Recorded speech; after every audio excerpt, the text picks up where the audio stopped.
자, 여러분 안녕하세요. 지승훈 전도사입니다. 네, 여러분 오랜만이죠. 지난주엔 부활절 연원 예배라 못 봤었죠? 자, 고난주간과 부활절 잘 보내셨나요? 많은 분들이 고생길 프로젝트에 참여해 주셨었는데요. 그때 남긴 여러분들의 댓글의 내용들 잊지 마시고요. 늘 기억하면서 살아가는 여러분이 되시기를 바랍니다. 이제 부활절은 끝났죠. 부활을 통해서 우리에게 큰 소망을 열어주셨습니다. 자, 그런데 여러분께서 가장 두려워하는 문제 이런 거.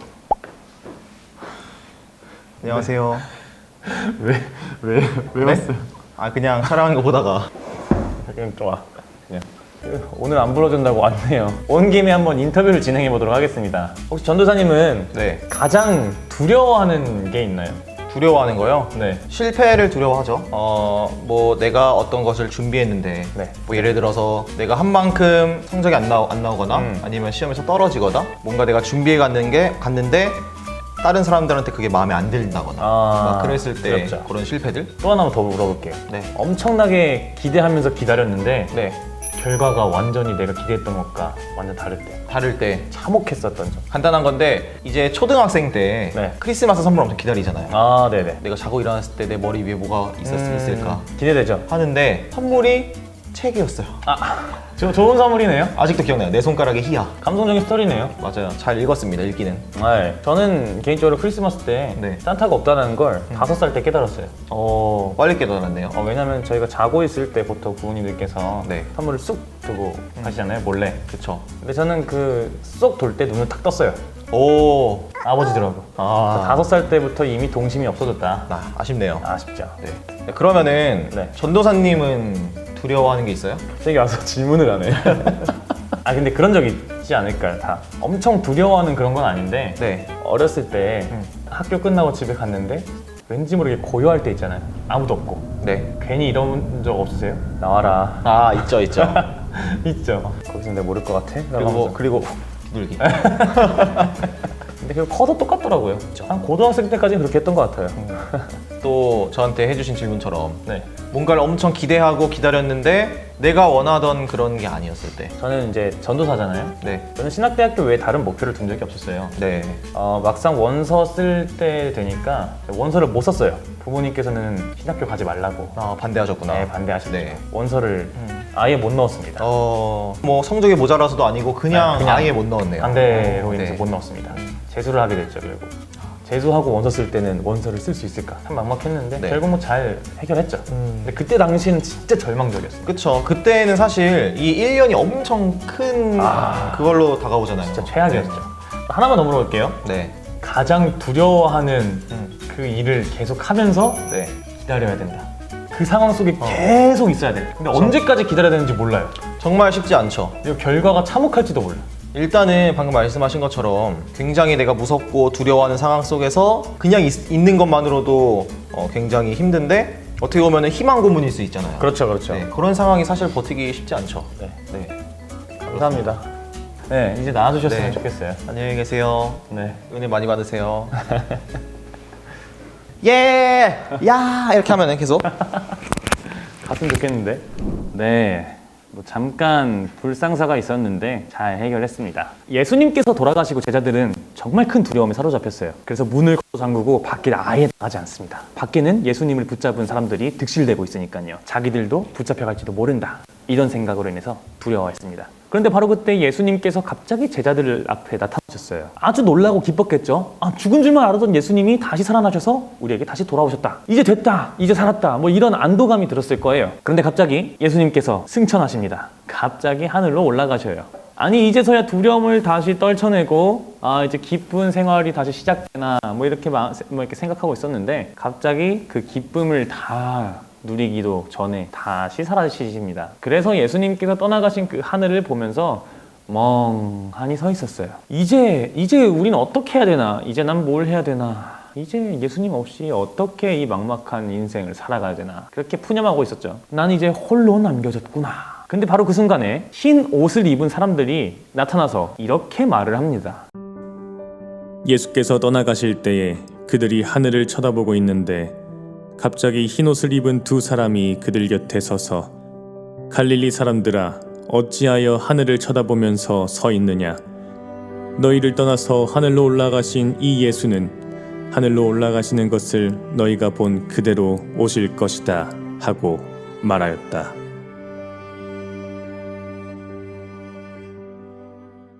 왜 멍하니 서서 하늘만 바라보고 있느냐? 예수님께서는 다시 오시겠다고 분명히 말씀하지 않으셨냐? 너희들에게 맡기시는 일이 있는데 멍하니 서서 뭐하고 있냐? 빨리 너희 할 일을 해라. 그러니까 한마디로 야 정신 차려 이렇게 말하고 있는 거죠. 그러고 보니까 예수님께서 승천하시기 바로 직전에 제자들에게 하신 말씀이 있습니다. 다시 생이별을 한다라는 것이 너무 충격적이어서 혼이 빠진 것처럼 있었는데 다시 한번 잘 기억해 보니까 분명히 하신 말씀이 있었어요. 기억해 보니까 이런 말씀을 하셨었죠.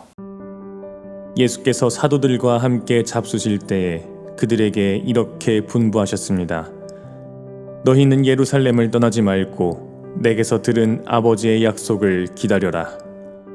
그러나 성령이 너희에게 내리시면 너희는 능력을 받고 예루살렘과 온 유대와 사마리아에서 그리고 마침내 땅 끝에까지 이르러 내 증인이 될 것이다. 뭐라고 하셨냐면은 예루살렘을 떠나지 마라. 그리고 약속을 기다려라. 근데 이 둘 다 굉장히 큰 문제입니다. 일단 예루살렘을 떠나지 말아라. 이거 시작부터 고비입니다. 안 그래도 예루살렘 시내를 돌아다니는 것이 너무 두려운 상황이었죠. 그래서 숨어 있었습니다. 사람들 마주치는 것조차 너무 무서워서 혹시라도 잡혀갈까봐 그냥 숨어있던 제자들이었어요.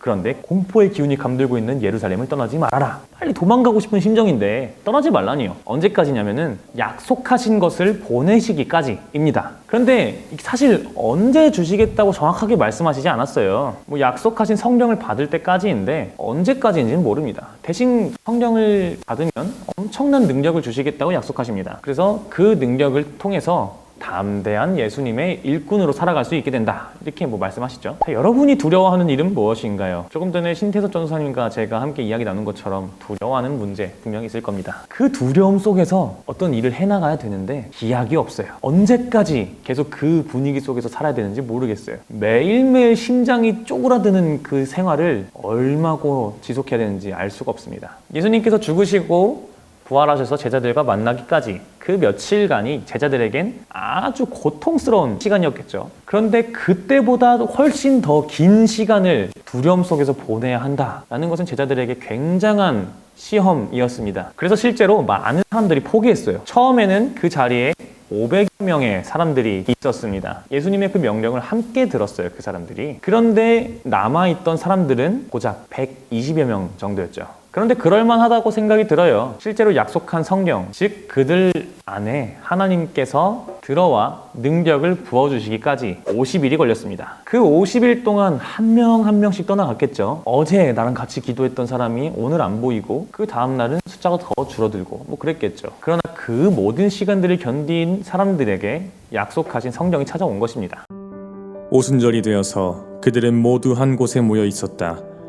그때 갑자기 하늘에서 세찬 바람이 부는 듯한 소리가 나더니 그들이 앉아있는 온 집안을 가득 채웠다. 그리고 불길이 솟아오를 때 혓바닥처럼 갈라지는 것 같은 혀들이 그들에게 나타나더니 각 사람 위에 내려앉았다. 그들은 모두 성령으로 충만하게 되어서 성령이 시키시는 대로 각각 방언으로 말하기 시작하였다. 성령님이 오셨다는 것은 그 사람들에게 굉장한 위로였어요. 예수님께서 우리를 버려두시고 떠나셔서 완전히 혼자 내팽개쳐진 것 같은 기분이었는데 의지할 곳이 사라진 것 같았는데 사실 그게 아니었던 거죠.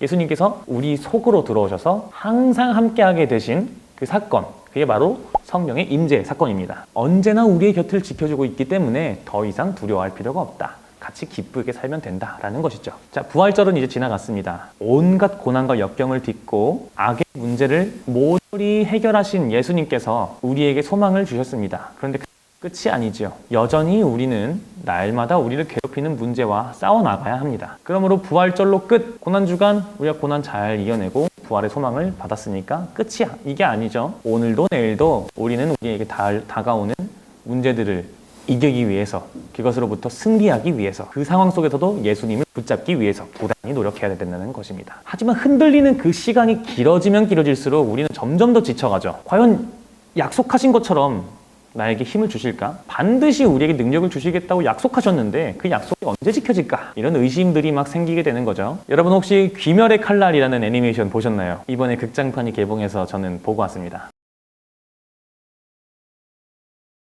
이제 주인공이 나오죠. 주인공 탄지로 군이 등장합니다. 그런데 아직은 엄청 강한 상태는 아니에요. 그래서 주인공은 자신의 연약함에 아주 절망합니다. 자신들을 대신해서 지금 최전선에서 엄청나게 강한 악당과 싸우고 있는 아주 멋진 사나이 쿄주로가 싸우고 있는 동안에 그들은 아무것도 할 수 없었습니다. 그저 지켜보고 있을 수밖에 없는 자신의 무능함과 한심한 모습에 아주 통곡을 합니다. 그때 주인공은 아니지만 이 영화의 주인공 같은 쿄주로가 탄지로에게 이런 말을 합니다. 가슴을 펴고 살아라. 자신의 나약함이나 무능함이 온몸을 짓눌러도 마음을 불태워라. 이를 악물고 앞을 보는 거다. 내가 발을 멈추고 웅크리고 있어도 흘러가는 시간은 너를 기다려주지 않는다. 내가 여기서 죽는 건 개의치 말거라. 누구라도 나와 같이 행동했을 것이다. 더욱 성장하거라. 그리고 다음번엔 너희가 다른 이들을 지켜주는 거다. 나는 너희를 믿는다. 이렇게 말합니다. 애니메이션을 보면서 울 뻔한 건 처음이었어요. 참고로 제 옆에서 함께 보았던 어떤 분은 우셨습니다. 여러분 흔들리는 순간이 와도요, 그리고 자신의 무능함과 연약함이 너무나 크게 다가오는 그런 순간이 와도요, 마음을 불태우세요. 예수님께서는 아마 그냥 야 너네 그때까지 기다려라, 기다려봐 이렇게 말씀하신 것은 아닐 거예요. 간곡하게 말했겠죠. 제발 꼭 기다려라. 꼭 기다려서 그 능력을 힘입어라. 나는 너희가 쓰러지길 원하지 않는다. 너희가 나 없이 힘들어하고 혼자 끙끙대는 걸 원치 않는다. 그러니까 제발 그 능력이 올 때까지 기다려서 그 능력을 힘입어서 멋지게 살아라. 그렇게 강력하게 말씀하고 계신 계시겠죠. 그게 강력하게 부탁하고 계신 것일 겁니다. 내가 너희를 위하여 목숨을 바친 이유가 바로 그것이야. 너희가 그 문제에 넘어지지 않게, 너희가 언제든지 일어날 수 있게 되는 것. 그러니까 조금만 기다려라. 그런 것이 아니었을까요? 여러분, 흔들리는 순간, 그리고 두려움이 나를 잡아삼키려는 순간, 막연한 순간에도 우리 한번 그렇게 힘을 내봅시다. 우리에게 반드시 다시 일어날 힘을 주시는 그 예수님의 약속, 그 약속을 한번 기다려보는 거예요. 그 약속을 기다리면서 오늘 하루도, 그리고 이번 한 주간도 마음을 불태우면서 살아보는 겁니다. 이번 한 주도 그 약속의 말씀을 붙잡고 한 걸음 한 걸음 우리를 두렵게 하는 문제와 나를 나약하게 만드는 그 문제와 맞서 싸우는 겁니다. 예수님께서는 우리가 그 모든 순간들을 이겨내고 그 예수님께서 주시는 생명과 능력과 힘을 입을 수 있기를 간절히 원하셨습니다. 우리 그것을 기억하면서 이번 한 주도 마음을 불태우는 여러분들에게 예수님께서 주시는 큰 은혜가 임할 것을 믿습니다. 여러분, 한 주도 마음을 불태웁시다. 주님께서는 우리에게 힘을 주시겠다고, 능력을 주시겠다고, 소망을 주시겠다고 약속하셨습니다. 그러나 그때가 우리에게 이루어지지 않는 것만 같이 느껴질 때면 우리는 날마다 두렵고 날마다 지쳐갑니다.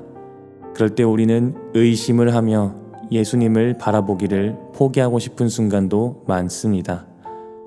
그러나 그때에도 우리가 끝까지 예수님을 붙잡고 끝내 우리에게 약속하신 그 힘과 능력과 소망을 힘입기를 원하셨던 그 주님의 뜻에 따라서 우리가 날마다 주님을 더욱 가까이 할 수 있는 우리 모두가 되게 하여 주시옵소서. 그래서 끝내 우리에게 이루어질 그 약속을 우리가 바라보며 살아가게 하여 주시옵소서. 감사드리며 예수 그리스도의 이름으로 기도합니다. 아멘. 하늘에 계신 우리 아버지여, 이름이 거룩히 여김을 받으시오며 나라가 임하시오며 뜻이 하늘에서 이루어진 것 같이 땅에서도 이루어지이다. 오늘 우리에게 일용할 양식을 주시옵고 우리가 우리에게 죄 지은 자를 사하여 준 것 같이 우리 죄를 사하여 주시옵고 우리를 시험에 들게 하지 마시옵고 다만 악에서 구하시옵소서. 나라와 권세와 영광이 아버지께 영원히 있사옵나이다. 아멘.